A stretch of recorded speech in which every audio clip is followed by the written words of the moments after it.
Good day everyone. I am Jaya Marjay Clemente and I am one of the members of Group 10, and our topic is all about social learning theory, which is the theory of Albert Bandura.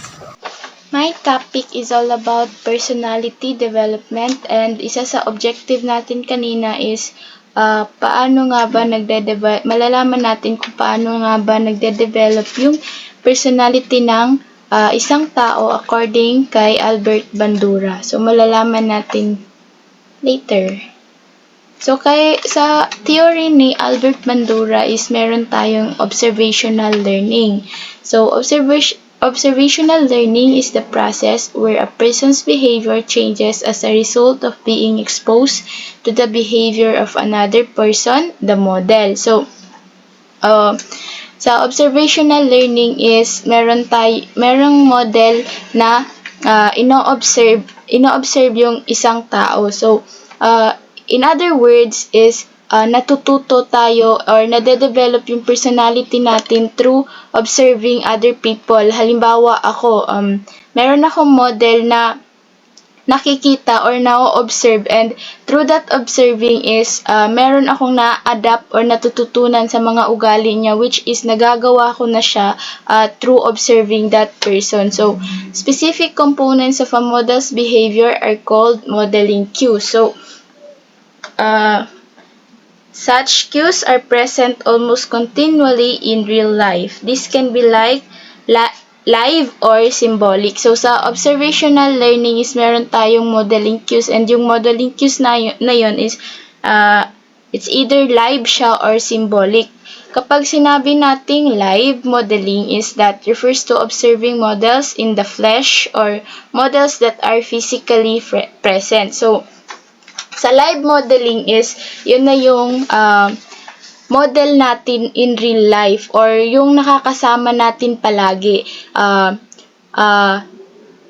Na-observe natin yung isang bagay or personality ng isang tao face to face. Kumbaga, halimbawa sa akin, nakakasama ko yung isang tao, then na-observe ko yung personality niya, yung iba-ibang ugali niya, and hanggang sa magtagal sa pag-observe ko sa ugali or experiences ng tao na yun is na-adapt ko na siya or nagagaya ko na siya.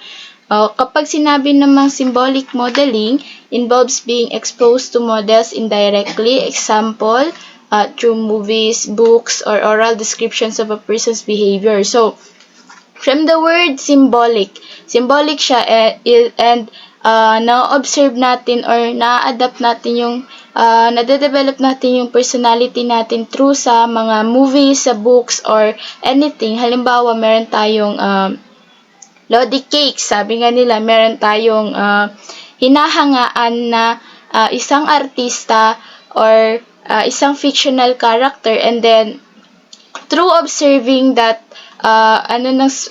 natin yung mga idols natin is na-adapt na natin yung kanilang characteristic personality, or even minsan yung iba is ginagaya na nila kung ano yung taste nila sa fashion and kung ano yung araw-araw nilang ginagawa sa buhay. Next is we have stages of observational learning. Meron tayong exposure, acquisition, and acceptance. Kapag sinabing sa stage 1, meron tayong exposure, observation of action. So dito, sa stage ng observational learning stage 1 is ino-observe muna natin kung ano yung action na ginagawa ng model natin, and then susunod is learning on activity.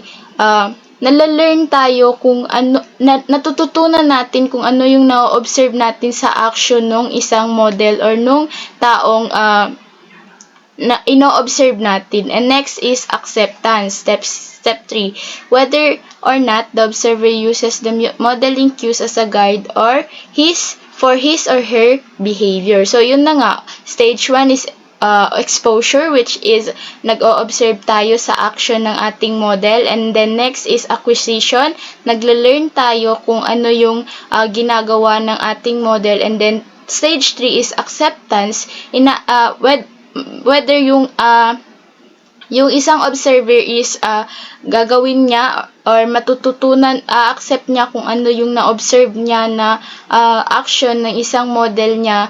It's either gagayahin niya yun or i-adapt niya para sa personality development niya. Next is direct reinforcement of the performance. Bandura believes that children develop social behavior patterns by observing successful models. A child who has difficulty in social and personality development was likely exposed in inconsistent reinforcement of models. So, naniniwala si Bandura na yung behavior, social behavior ng mga bata is natututunan talaga nila or na-observe talaga nila sa mga models nila, katulad na lang sa nanay or tatay. Kung ano yung ginagawa ng nanay or tatay na kinagis na nila is yun na rin yung gagayahin ng bata. Kumbaga, children learn from what they are observe sa bahay nila. Meron tayong 3 effects of observation and imitation. We have modeling, disinhibitory, and eliciting effect. So, sa modeling effect is an observer attends to and imitates a model that is new, but the behavior must be those which the observer is capable doing. So, dito sa modeling effect is nag-o-observe yung observer and then ini-imitate or ginagaya niya yung na-observe niya sa model niya, pero yung ginagaya niya is yung kaya niya lang na gawin. Halimbawa, ako, meron akong model na kumbaga para sa akin role model siya, and then meron siyang personality or characteristic na gusto kong na-observe ko na pwede kong magaya, na kaya ko siyang magaya para sa sarili ko, and that is modeling effect based kay Bandura.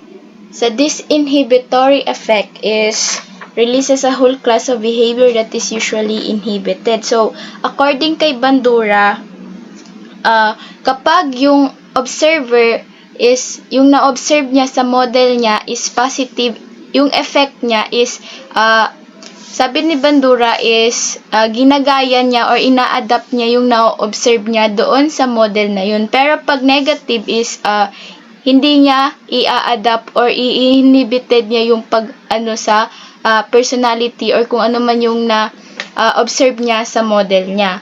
Next is eliciting effect. Matching the behavior of the model with responses that are already in the observer's repertoire or have been learned before. So, dito naman sa eliciting effect is minamatch nung observer yung model niya na kumbaga kung ano yung na-observe niya na na-learned na before nung observer is, kumbaga pinapantayan niya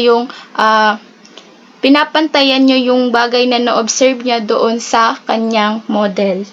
Modeling can lead to the acquisition of new responses and change the frequency of behavior already learned.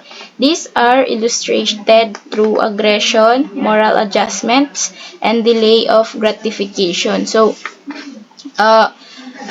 when we say aggression, children exposed to aggressive models tend to respond to frustration with considerable aggression. So, according kay Bandura, kapag yung child is na-expose siya sa aggressive na mga model is may possibility talaga na gagayahin or yung na-observe niya sa model na yun is gagayahin ng isang bata, and then hanggang sa paglaki niya magiging aggressive na siya.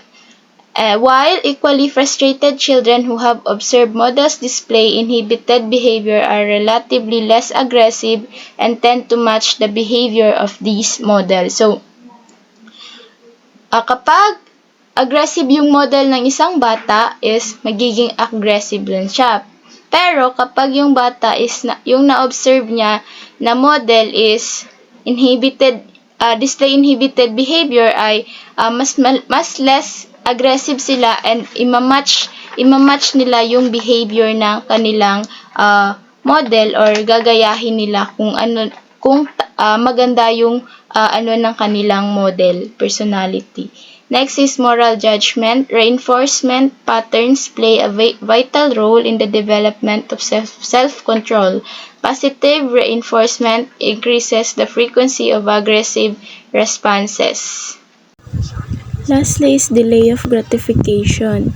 Delay of gratification is the ability to delay gratification is determined by the expected outcome as seen in direct personal experiences of models such as parents, peers, and self-reactions. So, sa delay of gratification is yung expected outcome niya is makikita ng isang bata or ng observer sa kanyang parents, sa mga kasamahan, and yung mga reaction niya sa kanyang sarili.